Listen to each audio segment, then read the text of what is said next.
नमस्कार मंडळी, शेताकडे मी फेरफटका मारायला आलेलो आहे.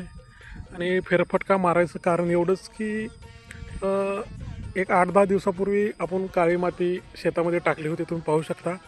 आणि काळी माती टाकल्याच्या नंतर ती पसरली होती आणि ते पसरल्याच्या नंतर हे तुम्हाला चित्र दिसू शकते. आणि चेक करायला यासाठी आलो होतो शेताकडे की बाबा काळी माती पावसामध्ये कुठे वाहून वगैरे गेली का. मागे चेक करायला आलो होतो पावसामध्ये, तेव्हा थोडं वाटलं होतं की चालले वाहून, त्यामुळे आपण अडवलं होतं. आणि आता एकदा पाहण्यासाठी म्हणलं चला जाऊ, चेक करावं. तर आलेलं आहे आणि आपली काय माती वाहून गेली नाही असं दिसतंय. सुंदर असं शेताला रोप आलेलं आहे. आणि पाहू शकता तुम्ही, शेतामध्ये भरपूर असे दगड वगैरे होते पहिले आणि खडकाळ जमीन होती.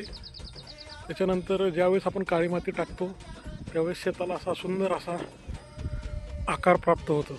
एकदम काळी जमीन वाटत आहे. ही काळी आई आहे, ही काळी आई आहे जी आपल्याला खूप समृद्ध बनवते आणि ती कधी आपल्याला उपाशी मारत नाही. त्यामुळे काळ्या आईसाठी जेवढं करता येईल तेवढं माणसानं करावं.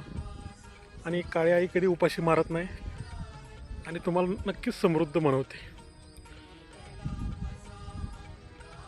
मस्त असं सुंदर असं वातावरण झालं आहे. आणि ज्यावेळेस आपण एखाद्या शेतामध्ये किंवा आपल्या शेतामध्ये ज्यावेळेस सुधारणा करतो त्यावेळेस शेताकडे यायलासुद्धा तेवढीच मजा येते, तेवढा आनंद वाटतो.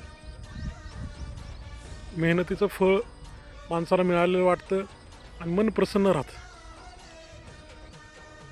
आणि हे आपल्या शेतामधले बोर आहे, सध्या बंद आहे, चालू करायचं आहे आपल्याला. नंतर आता एकदा टेस्टिंग करायचं आहे.